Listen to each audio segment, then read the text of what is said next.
Jared Polin, FroKnowsPhoto.com, and welcome back to another rapid fire critique where I take 10 of your best photos and give them a critiquey critiquerson. Now, if you'd like to submit your best 10 photos, you can go to bit.ly/FroCritiques for your chance to have me critique your best 10, well, hopefully best 10 photos. Now, we've got 10 here from Run R1KU Exposures. I believe they are Swedish. Now, the reason I say that is because, well, that's a Swedish hockey jersey, like Teemu Selanne and all that stuff. So we've got hockey photos. Now, I'm a big fan of hockey. I grew up around hockey. I shot hockey as a 15-year-old shooting the Philadelphia Flyers. I am all about hockey. Now, before I jump into there, one quick reminder, I am giving away a camera valued up to $3,300. Head on over to FroKnowsPhoto.com/megafro. It's right here. You just subscribe and then unlock more chances to win, and then you may be picking to win that camera of $3,300 value or less. So let's see what we've got here. We've got this hockey photo, a tight shot of the goalie, Nikon D5, 302.8, f3.2, 300 millimeter, 3200 ISO at 1/640th, which means it's actually pretty dark at that case. I generally do shoot at 3.2 a lot of times, but if I was shooting hockey, I'd probably stick to 2.8. But, you know, this is okay. It's fine in terms of exposure. Yeah, all that's fine. It captures a moment. But again, it doesn't tell much of a story. That's one of the things when you have longer glass is that it doesn't tell the whole story. As part of a photo story, sure, a tighter shot could work. I always said this, and I used to shoot everything super tight with my 80 to 200 2.8 from Nikon. I would shoot tight headshots, I would shoot tight this and tight that, and the problem was I lost all context of the environment that was around me. And I always said that if you're in Paris and you're standing under the Eiffel Tower and you're doing just headshots, well, I could have been in my basement doing headshots because it wouldn't have mattered that I was actually in Paris. I was in Paris once and I didn't do any portraits under there. I actually shot it wider.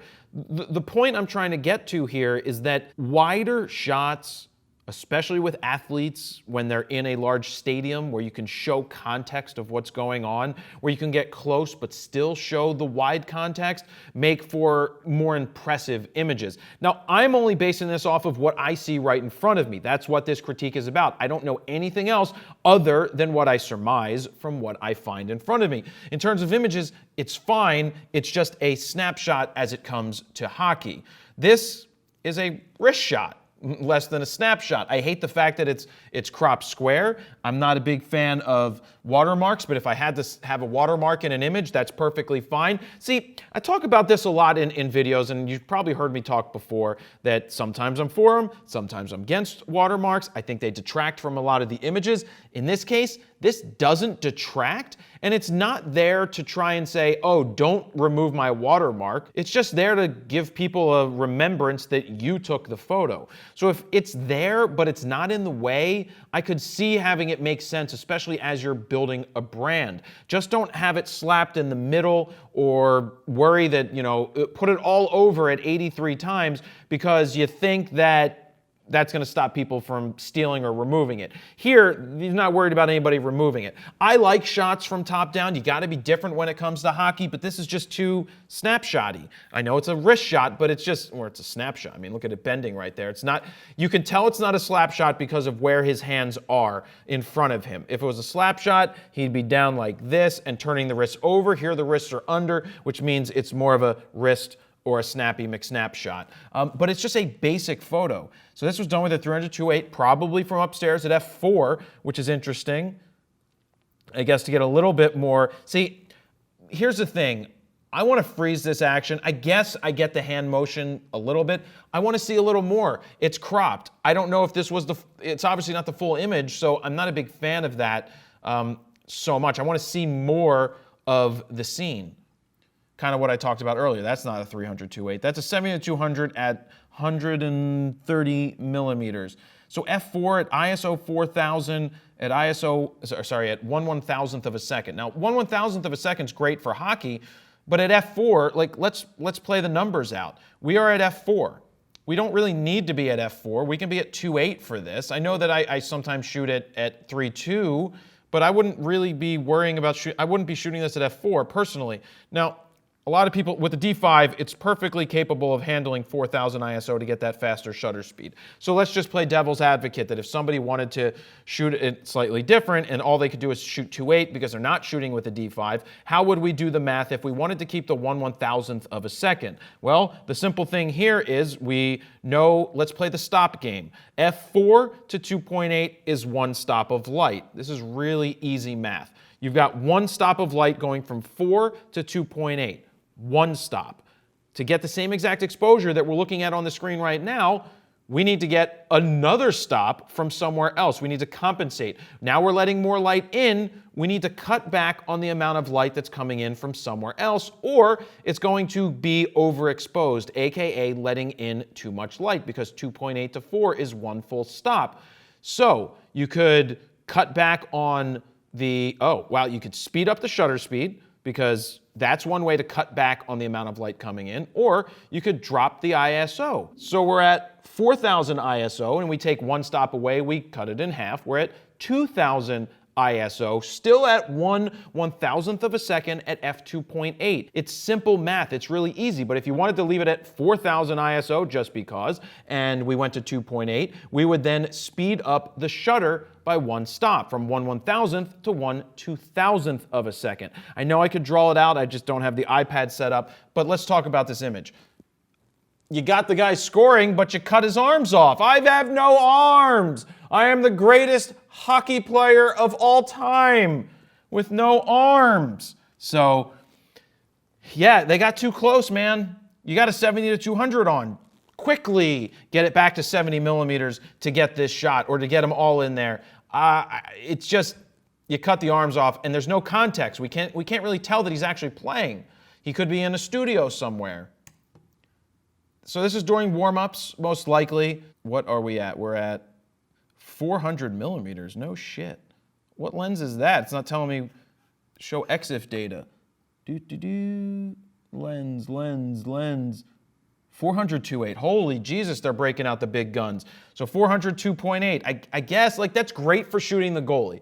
400 2.8 is great for shooting the goalie if they're in a position along these lines. It's very difficult to shoot with a 400 2.8 when shooting hockey, because it's just hard to keep the people in the frame with that. That's why 70 to 200 is a great lens, or a 300 is a great lens with full frame as well, because you can isolate players. But sometimes with hockey, you want to get that action that's going on. You want multiple players diving in front of the net. You want people sliding across. It just makes for better images when there's more people involved. All right, let's go to the next shot. Much better. All right, we got the players coming to the field, new era field. We've got the 70-200 again with the D5. Much better. They're coming towards you. You see the players, you see the snow, you see the other context going on. Wider, in this case, is much better. Super tight shots just don't make any sense in those situations.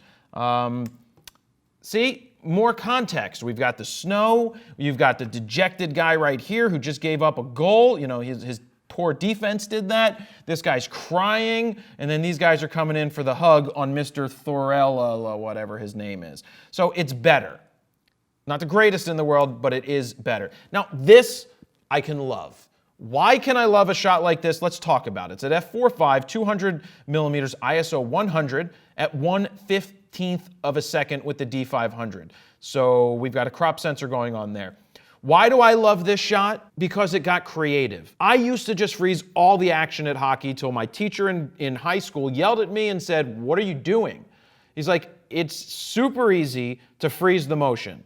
Try something different." And when I was in the penalty box and I was photographing Eric Desjardins skating by, shooting film, I panned with him at a slower shutter speed, had no clue what I was doing. The picture ended up working out, and it was something different. It was unique. It wasn't what you normally see, which is just freezing action. I've noticed this with a lot of the hockey photographers today, that it's the same shot over and over, because how many things can you do different? But it's when the photographers step out on a ledge and step out on a limb and get more creative is when they start to get different results that stand out. This is very good because it's naturally done. Yes, the feet are blurry, but that's because he's moving. There's motion. By panning, you're able to freeze the face as much as possible, and that's why 4.5 comes into handy. It comes into play here, is because it's giving you a little bit more of a leeway as you pan at the same speed of the player. Hopefully something stays and locks into focus.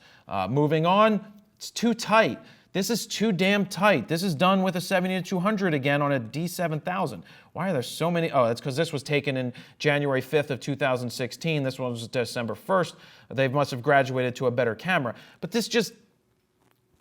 this is where you break out a 14-24 because he looks like he's close to the players. You get down low and you get a wider shot showing the entire team or more of the team, the stands, and the flag being raised. That's where you get on those lower angles. You understand? I'm not yelling at the photographer. I'm dispensing this information so that when you're out there shooting, you think at some point like, oh, Jesus, I shouldn't be doing this super tight. Get the super tight shot, but also think about the one that has context. That's why we do these critiques, so that I can throw a bunch of stuff out there into the world that hopefully when you're in a situation, you go, oh shit, remember when Jared said that? Then it's like, oh, I got the shot. So this shot, get a better lens. I mean, I get it. He may not have had the lens at the time. So I'm pointing out that another option is go super wide on something like this. Even if you have a 24-70, it goes wider. Get the skates, get the players, get them all in there, get the crowd, get it all going. That's going to make your images much better. Speaking of things that might help you make your images better, we've created 14 custom Lightroom presets. They're over here on FroKnowsPhoto.com/presets. They're currently on sale for 40% off. Check it out. Look. Before, after. Look, before, after. Boom. Before, after. If you want to go ahead and purchase them, go ahead and hit add to cart. There are 14 custom Lightroom presets that are going to help your images look better right off the rip. And it also gives you a great starting point that you can tweak after the fact. Back to the images moving forward. See, that's a good detail shot. In the grand scheme of things, I would like to see the whole story. But yeah, the determination was this one done with 70-200 2.8 on the D500 at 170 millimeters, multiplied by 1.5. You're almost at 250-60 millimeters right there. It's good. Like, I like seeing the determination in the eyes. That's all I'll say about that. I don't know how this was shot. Was he on the bench? Was the guy stretching? But I like the tighter shot like this in a story. It works very well. On its own, it works very well too. So this is just playing around with the super slow shutter speeds. This one was done at 1/20th of a second with the D500 at 90 millimeters all the way back on March 11th of 2017. So yeah, it's a panning shot. It's fine. It's not the greatest panning shot since sliced bread, but at least it's trying to do something different. The other panning shot, which was this one, is a hell of a lot better. I like the wider shots. They give you context on things. Too tight up here. Cut the arms off right here. This is just a warm-up shot. Give me some action. This is just a snapshot. When was this taken? This was taken January 30th. So this was not too long ago. It's just a snapshot. I want to see this photographer shoot some wider stuff, even with sports. It gives you more context. It shows you more about what's going on behind the scenes with the game. You've got the ice, you've got the players, you've got the stands. Tight shots have a place, but the wider shots help tell the stories and may be more interesting in the long run. So, and also play around with your shutter speeds. You're not wasting film anymore, you're just shooting. So play around like this photographer did and did a great job getting some panning shots. So again, this is a rapid fire critique. If you'd like to submit your best 10 images, go to bit.ly/FroCritiques. Don't forget about FroPack1 at FroKnowsPhoto.com/presets. And don't forget, if you want to try to win a camera valued up to $3,300 or less, go to FroKnowsPhoto.com/megafro for your chance to win that contest. And that's where I'm going to leave it. Thank you very much for watching. Jared Polin, FroKnowsPhoto.com. See ya.